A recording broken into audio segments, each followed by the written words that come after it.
What's up, and welcome to The Greatest Teacher of All Time, where I, Quincy Dawson, interview teachers of color to highlight their philosophies, strategies, and personalities. Today, I've got Miss Brooks.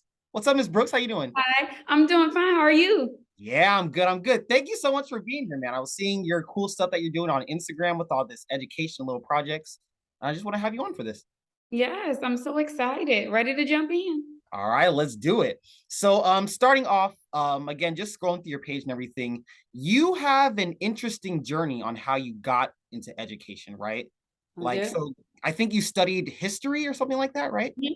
So when I was in college, I studied African American history and sociology.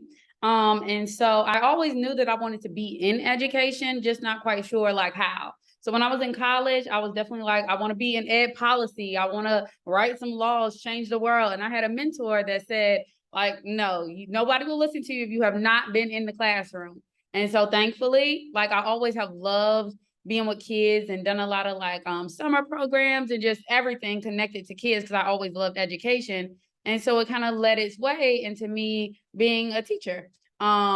So I went to school, like I said, for African American studies and sociology, and then ended up working on a degree for secondary social studies and became a social studies teacher. That's so interesting how you did that intentional because a lot of the teachers I've talked to, they fall into education or like it's done by accident or someone recommends it, right? Mhm. What made you think that you would always be in education? So my story kind of started from my own educational experience. So I was in like probably in the first grade, I took a test and got into a tag program. So that stood for like talented and gifted. Okay. So from that point, all the way through middle school and through high school, I was in those types of programs, ended up in IB, like always in that kind of like track. So that made me realize that some of my friends are in my classes, but then a lot of them aren't. And how am I always questioning, like, even like honestly, at a young age, like I realized the differences in my educational experience and then my other like friends' educational experience. A lot of which because I ended up being the only Black girl in some of my classes, especially the math ones. And it just really made me realize like there is a disparity. And why does it have to be that way? So I always felt like I want to give kids, no matter what test they took on the right day at the right time, that they will be able to get a quality education and get the experiences that I did that allowed me to like really realize that I could do anything I wanted to be, anything I wanted to do. Yeah, and that's so cool. And you're doing that, right? So you worked at a school and I want to word this right. You were at a founding school or you joined the founding school members? What does that mean? Yes. So I worked at a school and it was our first year like in existence. So it was a charter school. And so I was on the team to literally build the school from ground up. Of course, our like principal had a vision, but we were in like the creating of the norms, like what everything would look like. And it just so happened to be the 2020 school year. So we thought we were going to be in building and literally founded our school online. Like we met like a few times to do like drive through stuff, but literally we met and got to know each other as a founding team for like a whole month, went through everything, and then we launched our school completely online. And then the second year, towards the end of that year, and then the second year, we ended up in building. But it was an experience on a lot of different levels, but I loved it. And that's something that I'll cherish forever. Yeah, and that is so cool. So I started at a new school during the pandemic and Uh-huh. I was telling you off camera, it was super hard to like get acquainted to the teachers that I was supposed to be working with, right? Mhm. Can you explain starting a school and that type of dynamic between your coworkers? It was honestly like I love the way that my principal kind of laid it out for us. Like I said, we were completely online, and those people are still. I just hung out with some of them this past weekend. Like those people are still some of my like closest school like friends. You know what I mean? Because when you go through like something as big as the pandemic and something like founding a school at the same time, it's like wow. So we started off by just sharing our own stories, like taking the education piece out, but sharing like how we all got to this moment. And so I think that that kind of fostered a bond between us all because we realized we're all humans. We all have like good things and not, challenges that have come across, but we're here for the kids. So we got to know each other as individuals and then as like professionals, and it just worked. It worked.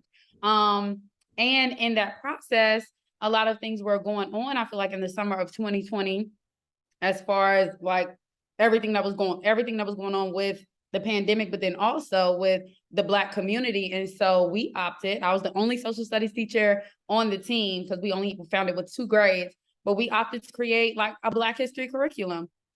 And it worked out perfectly because of the time and because of my background. I hope I'm not cutting out. It kind of was seeming like it was going in and out. Nah, you're perfect. You're perfect. Okay. But yeah, I do want to talk more about this Black history curriculum that you created, Yes. right? So what does that consist of? Because when I was growing up, the Black history curriculum was the 3-week curriculum in February.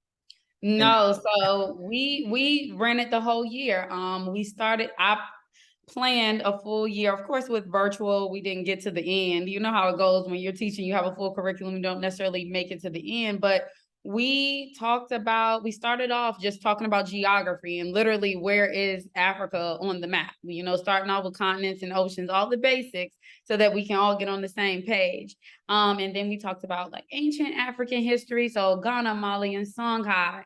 We, of course, dove into the Middle Passage and slavery, but giving kids a bigger view of like it just didn't exist in North America. Like people went to different places, and then thinking about just colonial America and going all the way through the span of African American history. So it was cool to get to teach, and that's something that I want to continue to do. And I don't know if you've seen, but there's an AP class now, African American History AP class. So I'm loving that it's being recognized, and it is something that people see as important and valuable, because I know that going into college and being able to study that, not everybody recognizes it as a valuable background to have, but I did. And so I wanted and was proud to be able to give at least something to my students so that they could question and ask, like just be inquisitive when they go into different classes that may not have a African American approach, but now they'll be able to ask those questions. Well, what was going on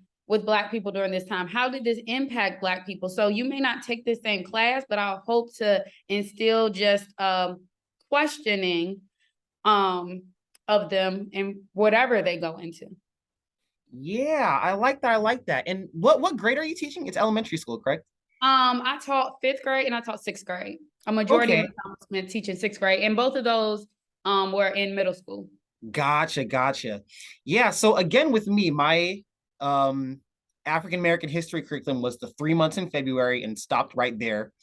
It wasn't until I went to Morehouse for college, and in those history classes, they tell you like the scary, true Mm-hmm. history of Oh, like Africa and like what happened over there.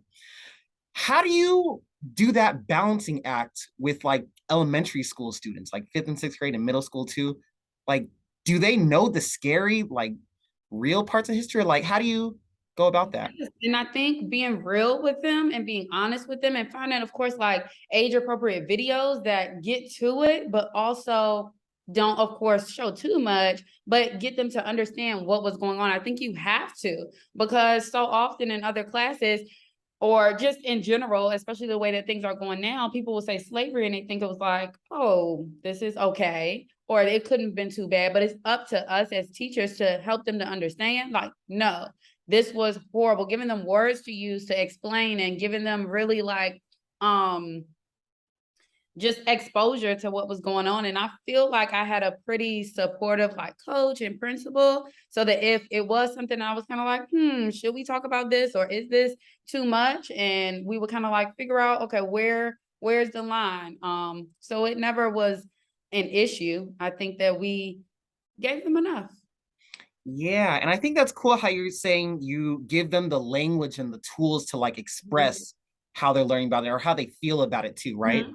Because again, from my experience, if I were a 5th or 4th grader and I learned like the reason why the slaves were freed, because or the real reason why Abraham Lincoln freed the slaves Mhm. was really just to restore the Union, like I don't even care what's happening with slavery, Mhm. right? If I learned that when I was young, I don't think I could handle it.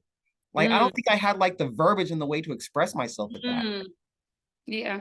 And, and that's a true like reality. I think that were We did a good job at it. I think that we had those conversations just to talk about, okay, so what do you think this means? Especially when you brought up Abraham Lincoln, we talked a lot about the Revolutionary War and the Black perspective in the Revolutionary War. And it taught me a lot, like, you know what I mean? I'm like, wait. And so asking them the questions like, how do you feel about this? How is this compared to life that you see now? Or Black people being like silenced now, or being like just different aspects to get them talking and to get them interested into it, and also making them realize we have a story and we have a history, that we endured so many things, and you guys should be proud to be a part of this lineage. Definitely. Yeah. I love that outlook on it. That's great. That's great. Another thing, so that was your experience teaching. How long were you teaching in schools? 5 years. 5 years. Okay, nice, nice. And so now you've moved on from the classroom and Yes. now you're starting your own business or mentorship program, right? Can you Yes. maybe explain why you decide to move on from traditional classrooms? I decided to move on from the traditional classroom just because I want to spend more time, number one, teaching. Just specifically, like I want to create an enrichment type of class, but the mentorship program that you speak of is something that I have found to be something that I have done throughout my life, but just in different capacities.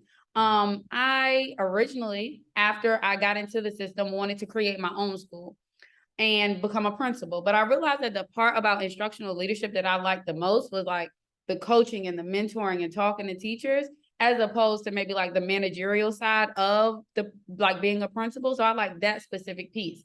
And I Hmm. also know that in my life, like I have been a mentor in different capacities. And so I wanted to create a mentor, or I am creating a mentorship program specifically for Black women who are entering their first year in teaching. I know that like how hard it was for me, but I know that I was successful because I had someone, and really multiple people, a tribe of people around me that were able to understand exactly how I was feeling, because they were teachers too. They just happened to be my friends. We weren't like a cohort or anything. But everybody doesn't have that supportive system, and everybody doesn't have like a mentor. Like I had a very good mentor that is still in my life now, that I know had I not had her, I would have had such a bigger struggle, especially in that first year. So I wanted to create a space for women to be able to come together weekly to develop both personally and professionally, because it is hard. It's your first time being an adult, first time getting a big person paycheck, first time like living in your own space and managing your time. But then it's your first time literally being a teacher of record and impacting young people every day. And that can be hard. That is hard. It is, no matter, how prepared you believe you are, you're going to be things that challenge you. And I just want to be there for them. Yeah, that's great. And I love how you're so intentional with everything you're doing, right? So even starting off with the Black History curriculum, you're intentional on getting this to these fifth graders, right? Like you need to learn this at a young age because it'll benefit you in the future, Mhm. right? And the same thing you're doing with this Enlighten program, right? Where you feel like you need to help these women who are entering their first year teaching. I like Mhm. that. I like Yeah. that. So another thing, right? So in education, we see Mhm. it. There are a lot of different enrichment programs or different like mentorship programs, right? What do you think is going to make Enlighten different? That's a good question. I think that I have not seen one that's like in person and a small cohort of specific, like I think being very, very specific will help it to be successful. So I'm looking for women who are in Atlanta, who are willing to meet, and who are like wanting that sisterhood component, but also wanting that professional development component. So I think that that creates like a special lane. Yeah. Again, I love it. I love it. Yeah. Um, Thank you for this, Miss Brooks. You're doing a Yeah. lot of things in education. You're really, really doing the good work. And I just want to thank you for being here. Of course. I'm so Yeah, excited for what the future holds and how it'll all unfold. Yeah. really, really, we're moving. But Mhm. again, all this is part of the reasons why I think you might be one of the greatest educators of all time. Thank you so much. This was fun. Yeah. And also, with the support from Transcendence Children and Family Services, I'd actually like to present you with a $100 prepaid gift card to help you up with your business and your education and helping your students. Thank you so much. Yeah, of course, of course. Appreciate that. Thank you. Yeah. So after the cameras go off, I'll get your information to figure out a way to mail this to you. But yeah, thank you for that. Good. Sounds good. Any other questions? I don't know. I think that's all I've got for you. Do you have anything else you Okay. want to share coming up in the future? No, teaching is a great career. I am willing to help anybody to develop a curriculum, to just support you in any way. I love teaching, I love education, love learning. So best wishes to everybody. Yes, that's great. That's great. Thank you, Ms. Brooks. Thank you. Also, thank you to everyone else for watching The Greatest Teacher of All Time, where I, Quincy Dawson, interview teachers of color to highlight their philosophies, strategies, and personalities.